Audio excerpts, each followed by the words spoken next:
Well, guys, we lost the stream. We're pretty sure Josh kicked us all out. Way to go, Josh. Pretty sure. I think he was headed out, and I think he hit the wrong button. That's okay. I'm going to get these guys back in here. We'll get going here in a sec. Get everybody back in. I just got to send this off so we can start getting these guys back in here. Get it over to their channel. Get it going again. Hope you guys were enjoying that conversation with Daniel.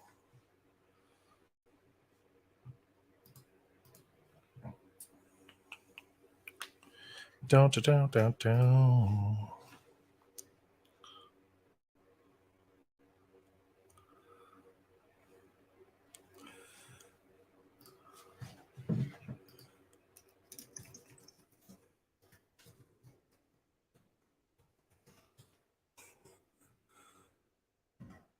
All right, let's see. We got Melfi's back in.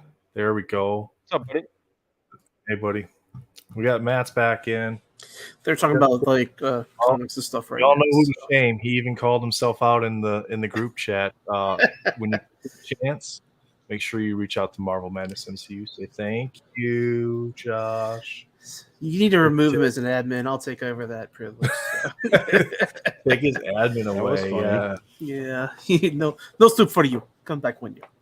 Oh, I didn't even know that, Armando. Yeah, I've been so busy with getting stuff situated. Once we can get Daniel back in. I was saying this is getting cracked tomorrow. Like I said, I have the PSA 7 microscope. That's the orange. Dude, that's nice though. That's nice. But like I said, I can't see any dents or why it got a 7. Right. There's like the little whiting on the top right corner, but the back there he is perfect. Well, you know what, Dirk? What's funny is I sent this card in, right, and I thought I had a 10, right. This thing is, I looked at it a million times, and it came back. Ash, we just dipped it. We talked about grading comic books, and we dipped the Spidey in the last. It came back an 8, and I'm like, what? Or I think it was 7.5. This thing came back. I was like, what? Yeah. You got to be out of your mind, right, William? Yeah. So I cracked it, and I'm going to save it for the Liefeld. Well, I'm about to sign. What's up, Brett? Signing, just so it can be. Thanks for coming back, guys. So that's going to get reholdered.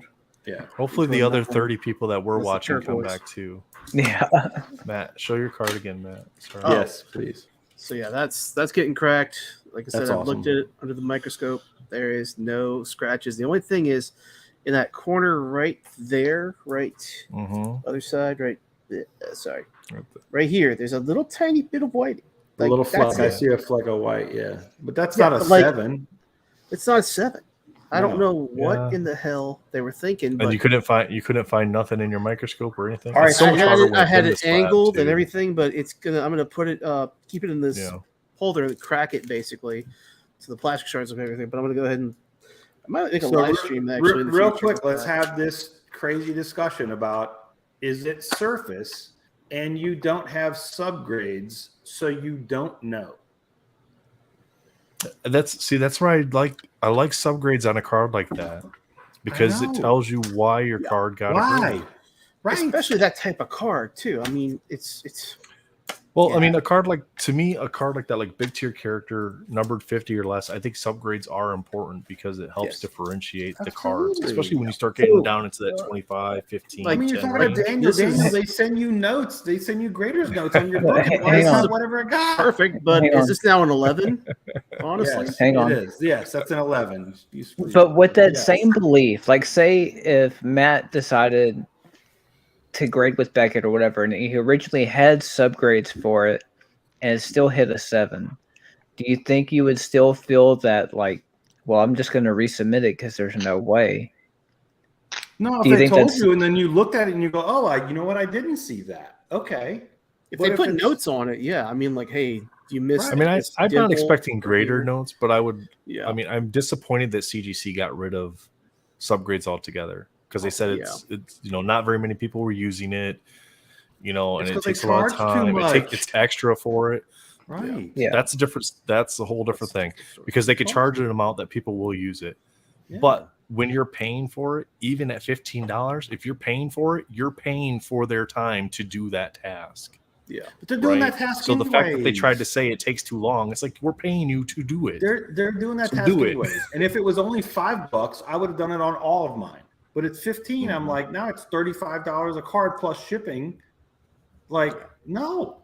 Yeah. Yeah.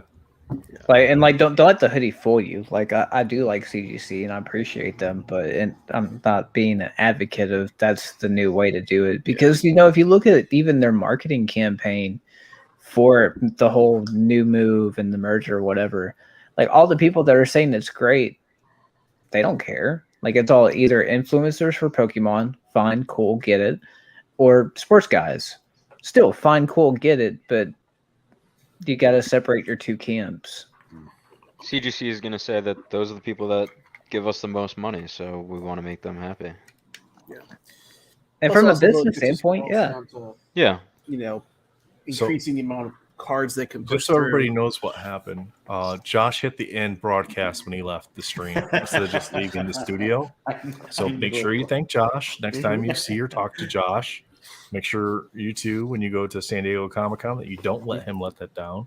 And since he did do that, I grounded him from part 2. His channel doesn't get part 2 of the roundtable tonight. You know, it's funny. I'm going to see him in San Diego, and I'll give him a good little shot in the arm for that. Exactly. Yeah, I will do that.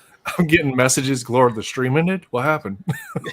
Well, you see, No. what it is What it See, is somebody doesn't know is- how to use the web browser appropriately. well, luckily I kept glancing up there to see because we were at 41 people watching and we're at 17 now. So people are starting to trickle back in. They're starting to see the notifications and stuff. So That'd thank have you been guys really for coming funny. back in. If like 4 hours later we're like, man, that was a great stream. I'm We like, didn't know. why is there no number up there? Why does it say ended? I'm like, Yeah. damn it, Josh. Haven't we done that before during a box break? Wasn't there a box Yeah, break I and think, someone I ended? think We just Michael inadvertently did it one time when he Yeah. was a guest, because we were streaming to his channel too. Who won the giveaway? Oh man, you missed it, Armando. You just because missed we it. don't have it Unbelievable. recorded. It's my Kaiser Sose. I think. That's funny. Yeah, awesome. All right, Daniel. I don't think we missed too much. I think we were just talking about what your estimation on the grade of the book was. I think we kind of hit that. and then we we talked were about talking restoration for a hot minute. Yep, for a hot minute. So I don't think we missed too much in the conversation. So let's add you back up here, and then we'll let you Okay. continue on with your discussion, sir. So unless someone that's watching this right now had any direct questions about this book or anything Silver Age, I'm going to go ahead and go forward to the next book because I feel like we've talked about this for an hour. Mm-hmm. And I think it was good to kind of get a comparison between what you would consider a 9.8 and something that was on the lower end of the scale too. Right. Well, then Can I another thing to ask a consider noob- too. Can I completely ask a noob question? You can ask any timing- question you want to. So gold and silver, bronze, like what's the timing on that? All right. So Golden Age starts at like even pre, but the majority of it starts at 1938. So you'll have issues that came out and these are like newspaper prints, like when they were little funny pages in the newspaper and everything like that. But then the Golden Age goes from 1938, and then depending who you talk to, 1961. At 1961, that's whenever you get into the Silver Age of comics, which that's where everybody knows, like the stuff that people love and heavily collect.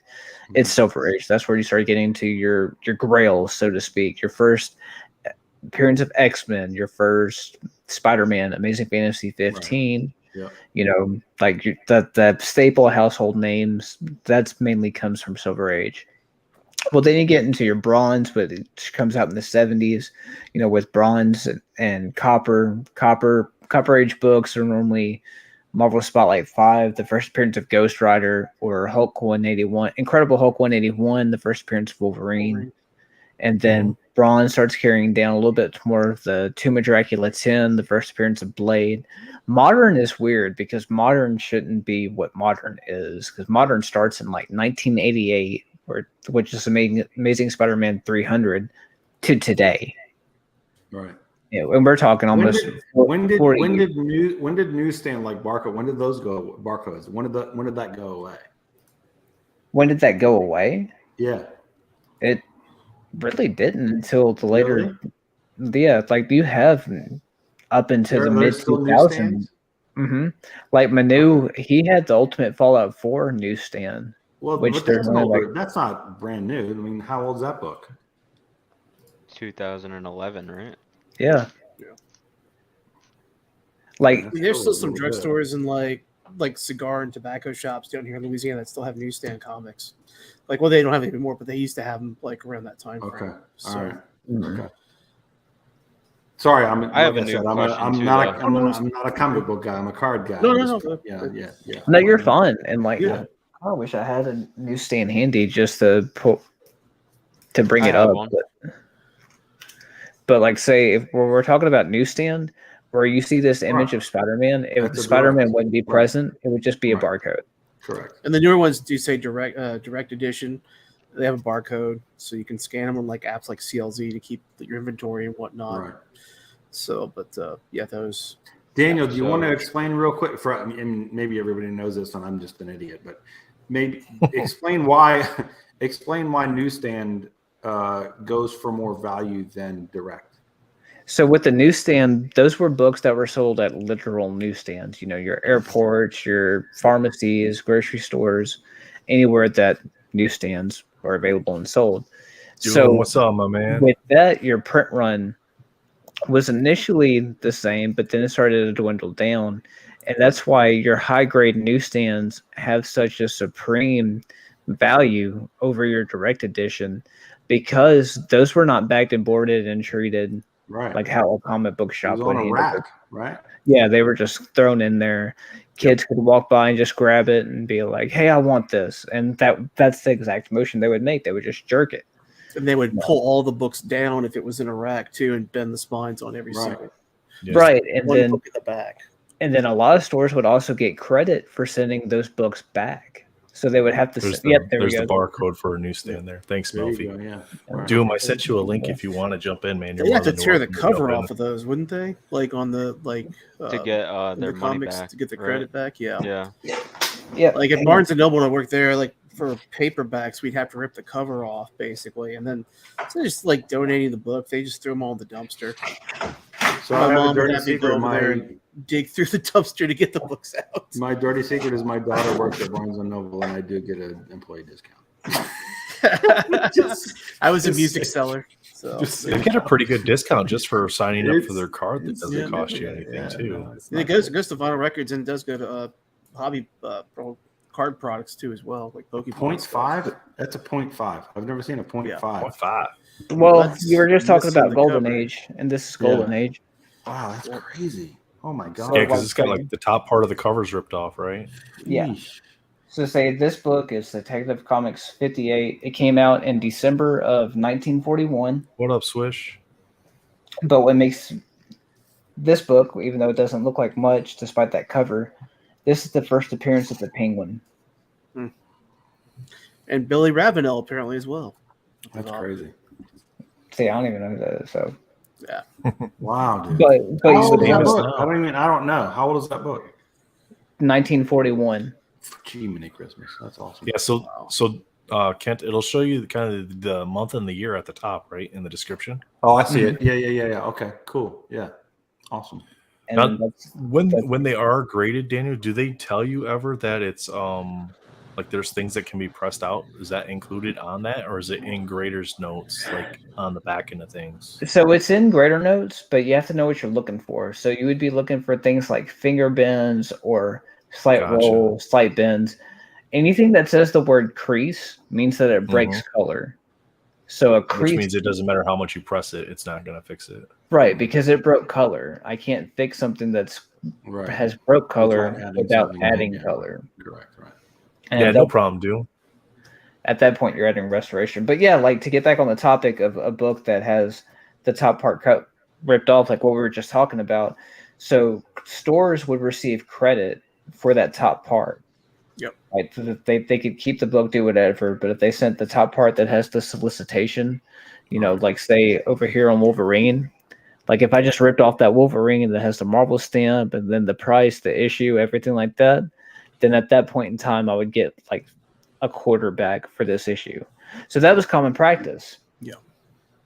And then that also carries over why newsstands are so rare when it gets to those higher grade. Like Amazing Spider-Man number 300, which is first appearance of Venom, and a newsstand is like $20,000 versus a direct edition is $3,000. Right.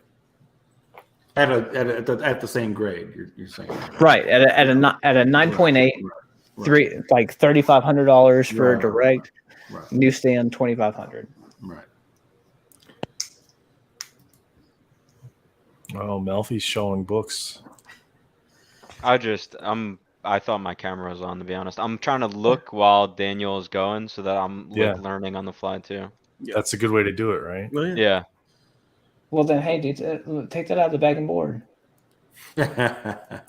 Yeah, let's do a little live review. Tell us what you What's see. On funny, your book. talk about like actually getting like books, like just random finds in the wild. I picked up a few books at Ollie's. They have actually like rebagged books, and I found a Thor, which was the first appearance of Malekith, and it was in perfect condition. This one's so all William banged asked up. a good question here. Pretty He happy with says, that. "Do certain characters sell better?" Always. Always. Same as with cards, right? Yes. Same kind of tier levels. So You see how the I light- got a funny quick story. So when we were in Dallas, Daniel has all these Husk cards and different characters, and I'm like, dude, your problem is you know too much. Right? You remember this conversation? Like he knows how special that character is, but other people don't. Yeah. He knows too much. It's like his knowledge is ridiculous. It's crazy. So Will, what I'm seeing on this, if you start at that top corner, you got it's soft on that top corner, right? So on this, you're kind of a little rounded, maybe a little pushed there. Yep. And then then there's color breaks here. Yeah. On these two. Which those are so much easier to see on the black borders too. Yeah. I mean, this just came in a lot that I picked up. And my new question was going to be like, at what point do you grade a comic? Like, what's the value? Like, what is too little to like grade a comic? Honestly, like, because I know that they charge based off of the value of the book, right? Yeah, yes and no. So they will, but that only matters whenever you start getting into older books, like your big old banger issues, like Spider-Man #1, like your wall books. That's when that's really going to be a factor. But you can also get away with so much of it. It's very easy to bend the curves to it. Where they get you is definitely their shipping, their invoices, like if you have to fast track it, so forth and so on. So say for that book right there that you have in your hand, you can submit that book, I believe modern. What year is it? Like you should open up 90. Yeah, so that would be a modern book. So that's $25. And then if you choose to fast track it, which you don't have to do, but you can fast track it to get your book back faster. Right. For an extra $15. So now you're at $40. Well, you have a $5 invoice fee. So you're at $45. Your $20 return shipping. So now you're at $65 cost to get that graded. And that's not getting cleaned or pressed or anything. So say if you sent that to me, I have to work on it. That's $12. And then I have to ship it to CGC for you. Right. That's extra shipping on top of it. So you're close to $80 already on just getting that book graded as is. So at that point, that's when you would go on eBay, type in the same number, type in CGC already graded, and that's where you start finding your case cost. So if you can find an average of like a 9.4 for $40, and you can look at that and you don't feel confident that that's going to, at a bare minimum, after being cleaned to press, get a 9.4, then why wouldn't you just spend $40, half of what it's going to cost you, to just get the 9.4? Right. I think that's something you said there with the year of the book reminded me of where we were at in the conversation when we got cut off on the previous part of the stream, was the age brackets for the different types of books. Yeah. And you had talked about Golden Age was like from 1938 to 1960, 61 or whatever. Yeah. And then, well, I'll pull it up on CGC real quick. Well, 62 is when Spider-Man came out, right? Yeah. 62. So that started that age. What was that, silver? Yeah, that's the Silver Age of comics. Right.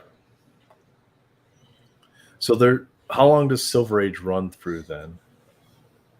Silver Age just typically carries over into the Bronze, which is in the 70s. Yeah. Okay, so not near as long as the Golden Age. So only like 10, 15 years then. No, and I'm trying not to go on my rant about Golden Age books. I don't know if you've ever heard it or not, Nathan. I know Kent's heard it. But why Golden Age books are special. Yes. Have we ever talked about that? All right, damn it to hell that we're talking about it again. So I know I've heard it before, but I wanted you to just keep going until you gave in and just decided to tell everybody that's watching. Right. Okay. So the Golden Age comic books, the Golden Age is easily to be thought of as pre-World War II. So, 1944 era. So you got to look at it like this. Back in the day, comic books were funny books. They meant nothing. They were literally just for kids to read and pass the time. Right. Well, if you look at where we are now, pop culturally, Batman came out last year, and Batman was like the biggest superhero film of the year. And like even people that aren't into comic books like we all are, they love that movie. Well, and we'll get to this next point. So keep that in mind while we're sharing the story. So, like I just shared Detective Comics 58, the first appearance of the Penguin that came out in 1941, Golden Age book. So here we are going over to it. And now World War II happens. Well, World War II happens, and everyone has to help the war movement. When you help the war movement, well, then like we've got to be active. We've got to do something. What can we do? It's like, well, we got to recycle all the materials we're not using. Paper being one of them. Well, funny books are just paper. So let's go ahead and give them your comic books. You don't need these. This the war. Like your dad's dying, your uncle's dying. Like we have more important things to do than worry about your funny books. So think about how many comic books were like destroyed during that era. That's part one. Part two is now we get to the 60s where you start having the pre-code, and we can carry into that in the next grading session. But you have the pre-code authority where whenever like horror comics by EC was a really big thing. And that's where they had graphic illustrations, and a lot of parents became concerned for their children. And at that point in time, they looked at it as, well, these comic books are warping our children's minds. Like they're going to be psycho, they're going to be crazy, they're going to do this, that, they're going to do that. So we have to eliminate comic books from being present. Well, that's when you start getting into book burnings, like all the book burnings, the Kiss albums, like all like the rock albums and everything like that. Those were just burned by the thousands. It wasn't like one area or region did that. It was a thing. So then all these comic books at this point that are now 20 years old are just being thrown into fires because they got to save the youth. So this is in the 60s. Now getting to where we need to be. So here, 50, 60 years later, all these mainstream characters that have had appearances in other movies or in cartoons. Like I'm a 90s baby, so I grew up watching the Batman animated series, the X-Men animated series. I'm the nerd that I am today because of that stuff. And that same thing applies to other people that went on to be doctors and lawyers. And then they go see these movies and they're just like, you know what? Well, I'll go get the first appearance of the Penguin or the Riddler or what have you. It's like, oh, wow, I didn't know that book was 80 years old. Well, then you go look it up. And because there's so much history and significance tied to these books, well, then how many are still left? And you'll find that a lot of Golden Age books, there's less than 100 in existence, like not on the census, not on the pop count, not on your top report, but just in existence, there's less than 100 in many of these books. History lesson done. Yeah. What's funny is you mentioned comic books, so I learned something not too long ago about the fact that like when there were movies first coming out in movie theaters, and parents would drop their kids off, like to basically just let them run rampant in the theater all day like a babysitter. They did actually hand out like these little kind of like handout books that actually had comic strips in them. And somebody said that in the video, like Batman's first appearance was in one of those and not actually in DC Detective Comics. So I was like, I don't know how true that is, but I don't know. And there's other characters when they appeared in those serialized handout books. So, sorry, just random nerd fact. No, you're fine. So, but yeah, the whole burning of the books and stuff, Vegas, Josh's friend, he collects a lot of those books. He's got a lot of those kind of with the heads chopped off or somebody hanging on the cover of the book. Those are the books you're referencing, right? Yeah. Those are the classic Tales from the Crypt, the crime suspense stories, Tales of Suspense, I think, or Vault of something Horror. like that. Yeah, that's the good stuff. Yeah, and they got away with so much. I know it was the '60s, and it wasn't an uncommon practice for you to go to work, light up a cigarette, smack your secretary, and go on about your day. But they got away with a lot for the '60s. Oh yeah. I see Billy's entered the chat. Hey, I loved it, dude. Billy's awesome. Billy, why don't you come join us? Yeah, right. Jump on, Wild Bill. The cowboy hat, come on, Wild Bill. Where you at? I'll send you the link. Josh is send him a link. I'm trying to coordinate something from MentalCon still. Billy's you guys are doing that. He's fucking great. Sorry, excuse my French. I shouldn't have said that. All right, someone else. This isn't that kind of show, Kent. I know. Sorry, my bad. No, I'm saying you're open to speak how you speak. Okay, all right. This is after dark. If a curse word comes out every now and then, it does slip out of my mouth occasionally. Just so you know. Tyler Perry said, "I'm a cursing Christian." There you go. Yeah, get Billy in here, man. Come on, Wild Bill. Get your cowboy hat and your sunglasses on. Come on, what you got? Billy's awesome, man. He's hilarious. And also, too, I mean, do you use any apps, Daniel, like CLZ, to look and see what keys are? Because that also, that's a big deal. So I use Key Collector. Key Collector is a free app, and it's so convenient and easy. They are consistently making updates to make it even easier user interface. You can't you just can't not use Key Collector. It's common practice to go into a comic shop now, any comic shop, and someone's on that app if they're browsing through back issues. Yeah, it's not even modern issues. It's not too bad to kind of have that to see who is a first appearance in a modern book. Right, they're not as popular, but right, and we were talking about Red Goblin earlier, and whenever we talked about Normie Osborn, that was a nothing book. No one knew crap about that book. But in the snow, uphill both ways, Billy. Come on. Did your arm get tired when you had to pump the well? Sorry, Daniel. No, you're good. I'm trying to get Billy over here. That way we can. Billy's alive. Did you get him the link? If not, I'm free to do that now. I bought the CLZ. I thought you said feet collectors and was intrigued. Subscription, basically, and I didn't because somebody had told me, "Oh yeah, you can actually see the price of what your book's valued at," and then I didn't know. Apparently, that's another add-on service from another cover price. You have to add on top of CLZ. I was just curious to see what my books might be worth because I've got a ton of stuff from the '90s. That's just been sitting bag to board. I re-bagged and boarded them though a few years ago, but yeah, I didn't know. It's $65 basically to get CLZ, the subscription for a year. And then they don't tell you anywhere that after the fact. It's like, oh, yeah, you got to now add on cover price for an additional $60 to $70. Right. And I've heard a lot of people swear by cover price, that cover price is just their go-to-go when it comes to finding values. But there's a website, and I've referenced it a ton of times. It's called mycomicshop.com. Yeah, it's a actual website that's ran out of Lone Star Comics from Texas. Okay. But their prices are amazing. They're consistent. They're affordable. They're also much like how if you're coming from the card community, how ComC operates, how you would go on ComC and then you would also find it cross-listed on eBay. It's the same exact thing for comic books, same platform, same everything. Okay. So if you're familiar with ComC, you can go on mycomicshop.com. Sorry. That's funny as hell. Please put that up. Thank you. And have we come to a Friars roast? Is that what's this evolved into? Basically, Kent asked to come on the show. He should have. I'm gonna take my hat off. So hang on. So I got to say something.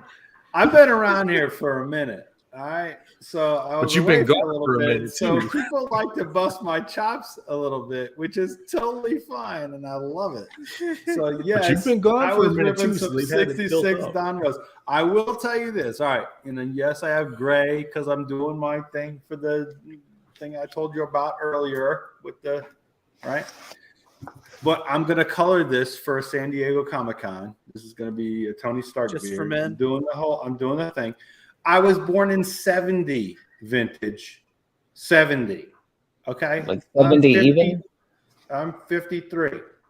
All right. So get out of here with that 66 Donruss comment. No, wasn't me. I'd have found him at a Forever garage sale and then immortalized now. somewhere in Hey, Arkansas pulled you know what over and though? I'm doing the all right outhouse. for 53 though. You know, come on. All right. Let's go. Ain't bad. Are we gonna work out together in San Let's Diego, go. Kent? Let's go, dog. Let's do it. All right, I got I'll wake you. up Y'all picked early. you're doing Airbnb, right? Hell He yeah. says he's Yeah. 2, so he's close behind you. I got you, baby. Let's go. 77. Oh. Billy, I sent you the link. Come on, man. If you can make it, hop on.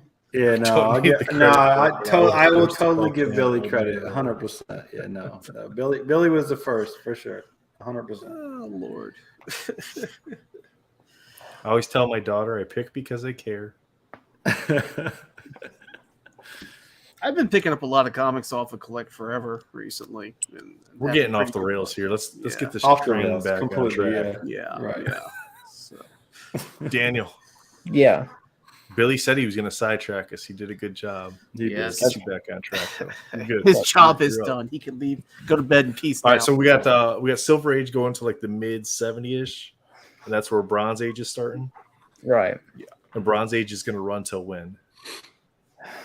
Bronze Age goes into the Copper, which is like early 80s, and then you Mhm. start getting to the late 80s, which carries over to Modern. Okay, so But, we start with like a 25-year period, 23-year period. We go down to about 10 to 15 years. Then we end up with like a 10-ish year, 10-ish year, and now we're in a 20-plus year run for Modern. At what point are these comic book places going to start calling the 90s into the early 2000s stuff something else besides Modern? Well, that's the issue. At what point? Because we've always talked about ages. What Mhm. age does it become? Like I've heard a lot of people say, like the MCU Iron. era. You know, Nickel? Platinum. Yeah. Millennium. Millennial. Vibranium. Platinum would be good. I think. Vibranium derp. If I on God will get out of this comic copy altogether if they get We call it vibranium. Vibranium. It's the Yeah. Vibranium age. I'm The so Vibranium Josh age. I'm in. Josh I'm will be totally all in for in the now. Vibranium age. Right. I'm good. I don't want no part of that. Billy says Kent is 53. I'm Mary Magdalene. overpowered age. Well, I guess apparently he's Mary Magdalene then, because it is what it is. Well, there it is. There Okay, we so go. there we go. So Modern 90. There you go. So they got a completely different system here for how they're just calling it vintage and modern. Yeah. Right. So, like, when it comes to submitting for grading, which is the reason why we're talking about this is what it really matters. Like, there are other pressers I know that they charge based on the age. That's their business, not mine. But you can look at it like this: is just if this is what CGC charges, then that's just what I'm going to do because it makes it easier for me when I handle my books to do it that way. Yeah, So that's the Silicon Age. Brittany said to be determined. Right. But there's also here's the bigger thing right here, where it has like the max value per item like $400. I talk to a lot of people when they get ready to submit, they overthink that. They're like, well, this book is only like I paid $60 for it. So what do I need to claim it as? Do I just claim it as $60? Like, no, just claim it as 400 and hit enter. Because they're insuring it for the amount that you claim during the time that it's in their possession, correct? Right. Yeah, like it costs nothing. It costs you $0 to claim the full amount for that tier. Right. Like, why even worry about thinking about it? Just hit $400 and hit enter and go on to the next book until you're done. So when they go to, are they doing this like PSA then after it's graded, when they go to send it back to you, the insurance on the return shipping? No, Is that based on what you claim initially, or is that based on your grade at the end? That's actually like a beautiful fact. That's part of the ginger life for you. But no. So with it, like if we sent an Ultimate Fallout 4, the first appearance of Miles Morales, and we submitted it under this modern tier right here, right? Where it's only $25 with 15 fast track and whatever. So if we're trying to say that we're only claiming the value of Ultimate Fallout 4 is $25 from there, us for that 400. And if that book hits a 9.8, they're going to upcharge you for it. That was going to be my question. The upcharge, so they're doing the PSA route with how they're grading the card. So after the book's graded, they're going to determine the value based on what current market conditions are, and you may get upcharged the grading fee, even though the process of grading the book was exactly the same. Because they determined the value of the book now, it has to have certain levels of insurance. So then now you're getting upcharged for that additional amount. Right. Now, there's a lot of grace and a lot of bin in that rule, too. Now, you can pretty much get away with, honestly, murder. Like, I've sent books into that second tier, the vintage tier, at $35 plus 15. And they've come back, like, graded everything, no upcharge, and no way in hell are they worth $400. It's closer to the $1,000 range. But you're able to get away with that. And it's just a weird. Well, part of that is, so I've done that with, obviously I've graded a lot of cards, right? And part of that is because markets move. You can't say what the actual value of that card is. I mean, you can look at comps, but you can't say it's worth $1,000. You can't say it's worth $900. You can't say it's worth whatever. Markets move, you know what I mean? So, I mean, I could have sold a card that's sitting next to me right here for $10,000 in Atlanta, but right now I could sell it maybe for $1,000. So you can't really. On that note, a really good comparison, like on that note with cards, is like submitting bulk. So your bulk price for me is $12.75, like per card. I can get away with sending greens, like green PMGs. Because of that, because I can claim the max values under $400. Because one week it might not be. Correct. You can't move markets. I mean, it is what it is. So that's why that's what I'm saying. Like, I've done that a million times where I've sent it in saying, well, I think it's, I don't know, $500, $400. I don't know. What do I know?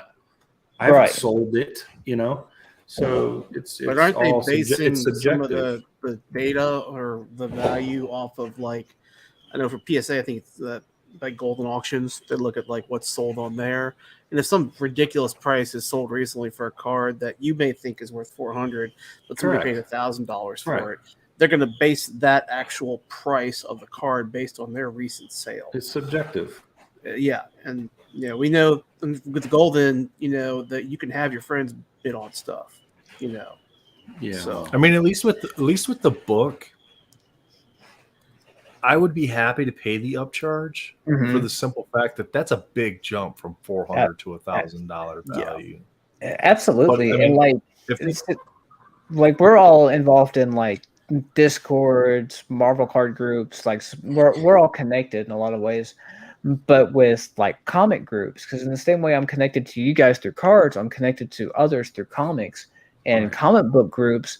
You'll have people that'll go through this and they'll be like, "Hey, I submitted this through the first tier, which is just modern at $25, like blah blah." Like, why are they emailing me saying they're going to upcharge me $120, like WTF? And everyone that knows, they're like, "Hell yeah, way to go, man! We're happy for you." And they're like, "No, you don't understand. They just billed me $110." Like, well, this is your first time, so you'll figure it out. But it's a good thing. Yeah, but then again, they may not have the money to cover that. So, that's the other thing too. Like, if you get like a card you think is not, it's a big card, but you don't think it's going to get a huge grade, and it comes back at 10, then let's say I don't know. I would like to think there's some form of accountability. Like, if I send off a green PMG, right, knowing it's a green PMG, and they grade a 10, and they have to upcharge me, then at somewhere in my mind, I have to consider, well, I'm sending off a near mint green PMG. Yeah. Mm-hmm.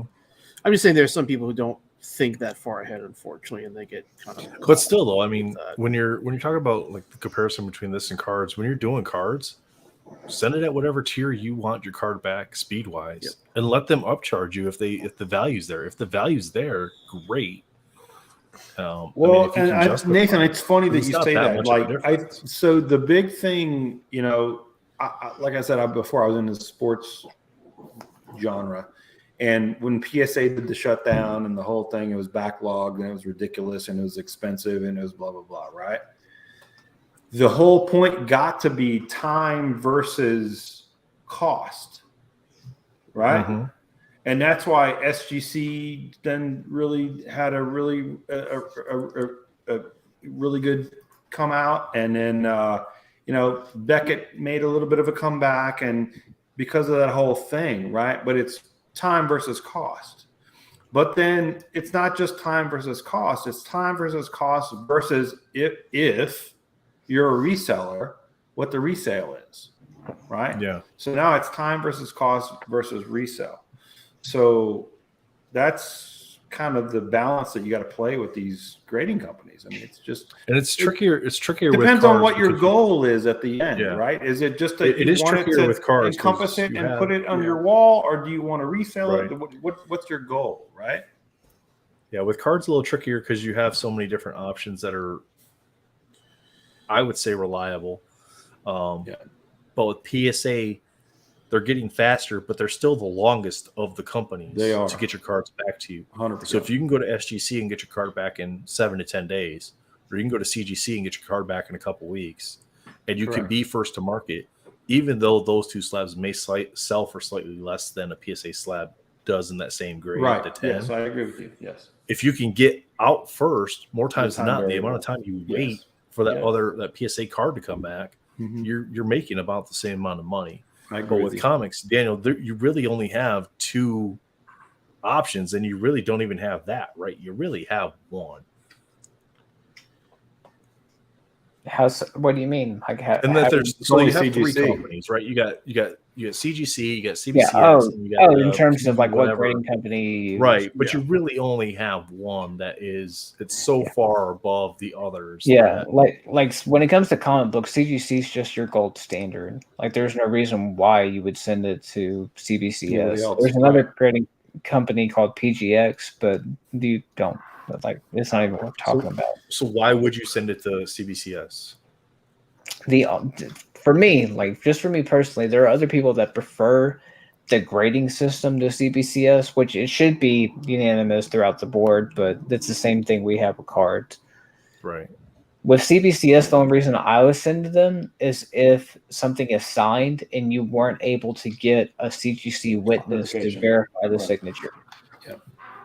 So, like, say if you go antique shopping and there's like a Stan Lee book that's signed and it's not slabbed, it's raw. And you're like, oh crap, it's a Stan Lee signed book. I'm going to buy it. $30. Cool. Well, then you can send it to CBCS and have it encapsulated and they'll verify it. Yeah. Now, hey, so real quick, I think CGC is going to start doing that. They're going to start doing authentic. They're going to start doing non-site authentication. That's going to be. I think they're going to do it for cards, right?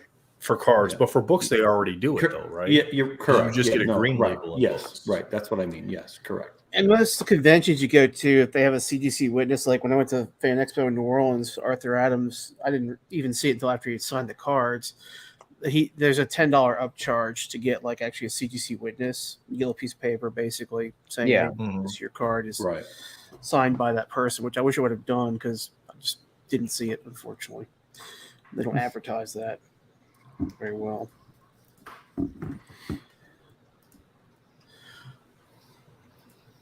Are there any like comics you're actually going after right now, Daniel, that you could share with us? Like, I know you're a big Ghost Rider fan, you know. Are there any keys you're looking for with Ghost Rider? Or Yeah. You know what? I went through a rabbit hole because there was an amazing collection that was brought to us locally, Mhm. and it had everything starting from Ghost Rider's first appearance in Marvel Spotlight 5, like through his solo run, like every issue. So I'm over here like, you know what? I'm gonna get them. I'm gonna get every one of those damn things. And then, like, using the Marvel Unlimited app, I started reading through them. I don't really want that book. That book serves no purpose other than saying I have it. And it dwindled down to where Ghost Rider was. It was like, all right, well, you need Marvel Spotlight 5, which is the first appearance of Johnny Blaze, that character, which is also one of my favorite comic books, period. Like, the story for it, as far as the single issue goes, especially for a first appearance character, there's not a better comic book that I can probably think of. Like, even comparing Amazing Fantasy 15, Ghost Rider is better. Not in terms of. wait, Amazing Fantasy 14, you mean, right? Well, let me put that CGC hoodie. That's an inside. Come on, come on. Everybody here knows that joke. Let's go. Yeah, I'll put that hoodie back on, and then we'll talk about AF14. But no, just as far as the standalone story goes, Ghost Rider is amazing. That's actually why I like Ghost Rider, because I was cleaning and pressing a book for a customer, and since I have it in front of me, might as well read it. I gotta do my page count anyway. So I read it and then came back and was like, holy crap, that's awesome. And was like sending pictures of like the actual interior story. Because when it gets into grading and everything like that, often no one reads the book. They just want the representation of the collectible. They want it slabbed. They want it graded. And they want to let that be that, which that's fine. I collected that way for years. But I'm at a point now where if I get a wild hair and I want a comic book and it's a first appearance, I want to read the first appearance of the character, because what if the book is trash? Because then that means if they ever go into like a movie, it's going to take a lot of work for that to be good. Yeah. So to expand on that, William says, do you look when you're PCing, do you look at the art, the story, or the appearance when you're PCing? All three. Like, it's not necessarily one or the other. Art is what brings me to the table. Story is what's going to keep me. Appearance is whether I'm going to buy it or not. That's pretty cool. Like, sorry, go ahead. No, and I really hope that makes sense, because like we talked about the Key Collector app. Well, how I collect comic books, I'm very much a key collector. Like, having runs is great, but that's also a lot of bulk. I would rather have the keys within that run. And it also kind of condenses and makes my collection just more of value than it does about everything else. Like I collect comic books for my kids. So I had a wild ass thought one day. I was taking out the trash, and I was like, it'd be crazy if I just had an uncle or something passed away, and I inherited a gangster collection of comic books that consisted of the issues that we're talking about. Like Incredible Hulk 181. Spider-Man 1, the Amazing Fantasy 15, Hulk 1, so forth and so on. So then I started doing research and was like, okay, well, what comic books would actually be worth buying, like actually investing? And this was before you had apps or anything like that. So I took that time to do the research and due diligence. And then eventually over time, I got to where I'm at now, to where I do have a stupid comic book collection, to where if I were to pass away, I'd be like, all right, kids, here's what I wrote down for you. You can sell this or you can keep it. And too, with the fact that they're graded for estate purposes, then that kind of gives you, a baseline to look at what previous sales have been for that grade as well. So it kind of helps with the estate aspect. We talked about that actually, I think, not too long ago, maybe on Unbound or the last Roundtable. Right, because you can track sales history, and it makes a composite to where you don't have to do any homework. Yeah. And also, just like as far as the display goes, it's really cool to have like slab comics displayed, and on the slab it tells you why it's there. Like, it belongs on this wall because it's the first appearance of the Penguin, or the first appearance of Johnny Blaze, or the first appearance of Magneto. And the list goes on. And the good thing too is that, like, if you have a slabbed book that you want to read, there's always trade paperbacks. You can go to Second and Charles, places like that, and get collections. Or even, like, I go to Ollie's and I found a bunch of stuff that was just, newer comics that actually had, like, trade paperbacks that were $4.99, normally priced at $25.99 over there. So, inside tip, go to Ollie's, guys. You can get some cheap deals over there. But yeah, like I said, just even if you get a slab, there's always the option to either read it digitally online or go to a secondhand store, and try to find the trade paperback and get it for cheap, or even on Amazon. You can get some TVPs that have been used and returned for dirt cheap.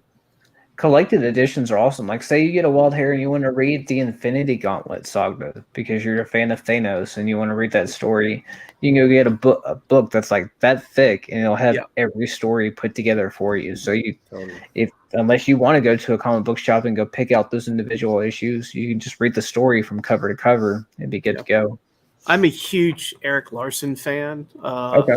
For Spider-Man. And what's funny is one night, Alex Gonzalez, who's on Instagram, Algons NG, I think is his user handle. I bought a Spider-Man. It's the one where it was a 9.6. It's the one where, Venom's recreating the Horatio, I knew him well, like Shakespeare with the sword in his hand. Oh yeah. The number of that one. But basically, since you like Larson, I'm going to give you the omnibus. So I have that thick ass omnibus for the run. So I mean, I'm forever grateful. He's just like, you want it, you can have it. I was like, wow, that's cool. So if you guys don't go check out his he does some Instagram sales occasionally, and he's a great guy, so I highly recommend him. Nice. But yeah, there's always options. Even if you have a book that's slabbed, you can always get possibly some other way to read it. And people even scan YouTube to cover your ears. People will scan comics, and you can actually read comics on YouTube all the time. Get out of here! Get out of here! Shocking. They'll invert the page so YouTube's algorithm can't figure it out. Basically, like this is not right. So, but yeah, man, I really appreciate you giving us the insight on that stuff because a lot of people don't know about that stuff, and it just takes one person sharing the information for people to learn, and pass it along. So that's cool. Appreciate you. And I mean, like, I appreciate you too, Matt. But like in my head, it's common knowledge. Yeah. But then to sit to somebody else and be like, I've never heard of that. Yeah, that's the thing. It's just any chance you get to share information. Just so you know, Daniel, your knowledge is not common. That's not true. Fred and Ian know who Husk is now. So I beg to differ. Dude, I loved that when they said Husk, and your face turned like bright red. I cried. What are you talking about? I saw the tears starting to well up. Man, it was great. It was so absolutely fantastic. Yeah, that's great. Swami, I appreciate Melfi's willingness to trade. Is that what you're doing over there, Will? You trading? What's funny? I was actually looking at EPAC as well because I have the Captain America King chess piece, the White King, that I pulled earlier today, and I have no use for that. So I'm trying to see if I get a sketch card for it. So if anyone wants that, needs has a little sketch card, Spider-Verse lying around, that's awesome. So not trying to get a sale of that, but anyway. Don't turn into Manu. Yeah. I like it. It's a great book. Does it have the wow factor? Yes. The card is shiny. That's what matters, folks. Shiny is good. Don't get mad at me. Sorry. No, we love the new. Yeah, Armando, I guess we'll find out Monday morning, won't we? Hard to tell. And somebody was asking me earlier, what was Armando asking? Didn't see it. Let's scared. Oh, man, that would be great for Daniel. I mean, who knows? Oh, gosh. I'll stay off the internet on Monday if Husk is coming up, just to help Daniel out. Yeah. Somebody was asking me. I think if Husk comes up, Daniel will be able to get as many packs as he wants for the most part. Actually, you know what? I take that back. If Husk does come up as a character, I'm going to go on there and try and buy as many as I can, and I'll give them to Daniel. In all honesty and transparency, better get those. If Husk ever popped up on Unbound, I would be more mad than anything. But that's because that meant at some point the original art was available and no one told. Oh, dang, that's right. I mean, the good thing is, though, the sketch card may not go for as much as a lot of the other ones have been going for. So you'll pick up that Fred Mean sketch card. You know, it wouldn't matter. It'd be like that scene in Civil War whenever like Robert Downey and Iron Man has to have that confrontation with Captain America about like his parents dying. Like, did you know? And he was like, "Look, I had to buy it. My name's Matt Fuller, and I buy everything." It's like, but did you know that Husk? And he's my friend. So is I. Yeah. Drop. That's funny. I was gonna say earlier, somebody reached out to me and asked, like, in terms of buying comics from people like resellers, like on YouTube or other Instagram Live stuff like that. I recommend, like, if it's somebody has a lot of likes, basically, and you look through the comments and you see that they have pretty good feedback, maybe buy 1 or 2 books from them, get them in, and because there's some people that will pre-grade, like Dave, West Coast Avengers. I buy stuff from him all the time, and I look at the stuff that he sends, and he'll tell you what he thinks the grade's going to be, and I honestly think he's absolutely correct on about 100% of his books. Because he actually. Daniel, did you get mail today, Daniel? Did you get mail today? Am I supposed to get it today? It says it got delivered today at 10:04 a.m. All right, I'll be back. I wish you could get your mail. There's something waiting for you. It's either they said by Friday at 5 they'll have the lock changed. So the subdivision we're in has mail in those big rows of Louisiana. mailboxes. It's a little dicey mail in Louisiana. You gotta be careful. My package is scanned as delivered. I have a Spider-Man 2099 orange low series that scanned as delivered. I have no expectations of being in my freaking mailbox. It's at the post office. They scan it there because they don't have the time to deliver it, and then it might show up a week, 2 weeks from now. Like Brittany sent me every single thing that I sell. It doesn't matter what I do. I always do tracking, just because I've been burned so many times. I'm now adding signature confirmation to every card I purchase. I haven't done that yet. I trade somebody because nowadays tracking doesn't mean anything either. Doesn't mean if they scan it as delivered but haven't delivered it yet. They have to meet that expected delivery date, or else it makes their numbers go down. So all they're doing is, if they've got a lot of deliveries, they'll just go back to the post office, or if their shift ends, they go back over there. Someone takes all the stuff off the truck and scans it basically as delivered. Like, I have a Mendoza card that's God knows where because it was scanned as delivered at the post office. I had a very important Magneto. It was a blue Magneto PMG that I bought that said that it was delivered, and it was never delivered. And I had to go through a whole thing with the Postal Service, and it was funny. After I made complaints, it showed up. Yeah. Well, it was really weird. Trust me. I had an auto, Donnie Cates auto from Annual that Brittany had sent me.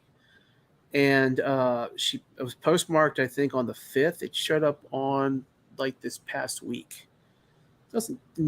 She just lives, in the Southwest, basically. So it didn't take that long to get to Louisiana. So I'm assuming it says he has the same issue in Texas. Yeah, it's everywhere. The post office is underfunded. It's run terribly right now, so it's not going to change anytime soon, unfortunately. I'll tell a 15-second post office story real quick. So I was at my post office the other day sending a thing, and this guy says, I drive over here every morning from Fort Lauderdale, which is on the other coast of Florida. It takes him an hour and a half to drive here to come to his job every morning, that he has to be there at 7 a.m. I'm like, what the hell, dude? He's like, yeah, that's how bad we need people to work here. Oh, yeah, they're offering $34 an hour starting. It's ridiculous.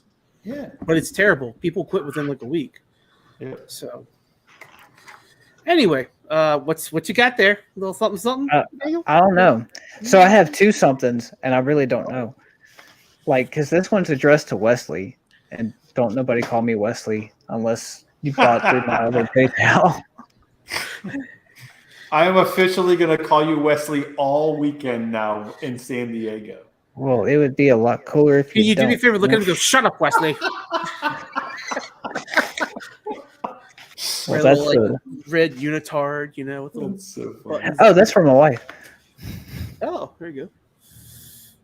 Oh, that's yeah. nice, dude. Yeah, that Because I didn't even know she wanted the Evan Peters auto, or we would have worked something out for the one that I pulled. Yeah, so that's actually she doesn't watch this. It's fine. So that's actually going to be probably her Christmas present. I went ahead and got this because it was a really good deal. So I'm going to just put shit. it in her. Hi, Mrs. Dunn. I'm gonna put That's it in her cool. stocking. That's nice. Cool. All right, and then Well, this now is from. you're gonna have to like delete all your stuff from this stream, so she can't. So ever this is find from it. you, Nathan, and I don't know what it is. Feels like a fat pack of cards.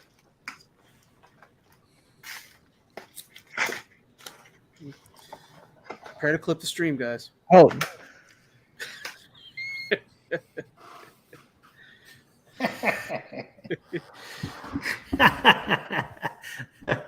It's fun. Come on, show it. Don't cry. It's all right, you big boy. It's all right. Yeah. Let it out. Yeah. No, I mean, you don't have to cry, man. But like, yeah, it was destined for you to have that card, buddy. Ash, baby, come on, show it. so this is the Ash stamp.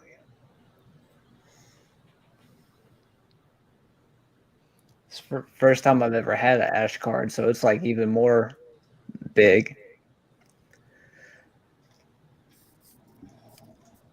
Oh, come on. That dude. is sick. Yeah. Oh shit! That is awesome. So the kid. Oh, you suck, Nathan. Hey, you're welcome, man. So I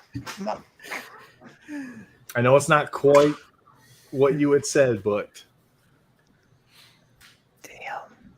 So I don't even. Because you and me talked about this too, the model reference. Yeah, I don't know if anyone's ever seen, but the show Cobra Kai on Netflix. Mhm. There's an actress on it that I was just like, you know what, she would be a really good Husk, and there she is. yeah, the only thing we weren't able to get was the fighter peeling the tape off, with it being the skin coming off her hands. But there you go, man. All right, so because I love Daniel and I love Ash, I have to show you two things. Okay. Ash did this for me. That Magneto Duncan. That's Magneto as the Air Jordan, and he chromatized the ball, right? Okay. So he did that. He did that for me personally, but I copied this from Justin. Justin has Miles doing the same thing. Okay. But I'm like, dude, Mags is my guy. Ash, will you do that for me? And he did. He said yes. But I'm going to be seeing Ash in a couple of weeks, and I have some things for him to draw on that are going to be significant. I put some stickers in there, blah blah blah. But dude, if we don't get Ash on a Masterpieces set at some point in time, I will lose my mind. As the principal artist, got to be the dude. Come on. Hashtag we want Ash. MM26, like I don't know, whatever. You know what I mean? Come on. Yeah, I mean, like I don't know if you guys saw on Instagram the sketches he dropped today. Oh, they were Like that road, that's what you holy get. cow! It's cool, buddy. I see you. His work is unbelievable. Yeah, it's just We'll just you know, we'll leave her up there for right now. Yeah. Put her on a stand. I mean, watching him draw and those Dude, sketches during mental. That You was don't even know. He said that he said gambit that he afterwards. did He's like, live on your show, Nathan, was ridiculous, dude. Yeah. When he said afterwards, he's like, now people are going to expect me to draw that fast all the time. Because afterwards, he was like, his hands were so sore from doing it that quick. he added the background stuff afterwards, but Yeah. Was it Jocelyn Warner was on, and I think he was saying like, "Oh no, it's gonna like it's all wet. Don't do that." And it's like, no, these pens dry instantly. That he's uses for those sketches, so he doesn't have to wait for it to dry. And then do the stamp and other stuff on the back and sign it. Yeah, I was just gonna say you have to move the envelopes and stuff. So no, Just put that anywhere. That's fine. Well, it's fine. all It's right. not getting It's graded. fine. just send her back. It's not getting great. He doesn't care. Just send her back. No. That's awesome. That's a beautiful It is sketch, awesome. man. Congrats. That looks even better than the That's picture he sent insane. me. So How- that's awesome. How long has this been a thing, Nathan? When did you tell me about what you wanted? Like a freaking month ago or something like that. About that, he had some other commissions he had to finish first, and then we did Mental Con, and then he did this one. He killed it. Jeez. I think he said it was his last 2020 masterpieces. Please AP, don't. His AP. Please yeah. don't. He has plenty of them. Hit Ash Gonzalez up for all the 2020 AP Marvel Masterpieces. That stamp that he got is just really That's cool. So cool. Sick. Yeah. I love. That's awesome. 100%. Yeah, Yeah.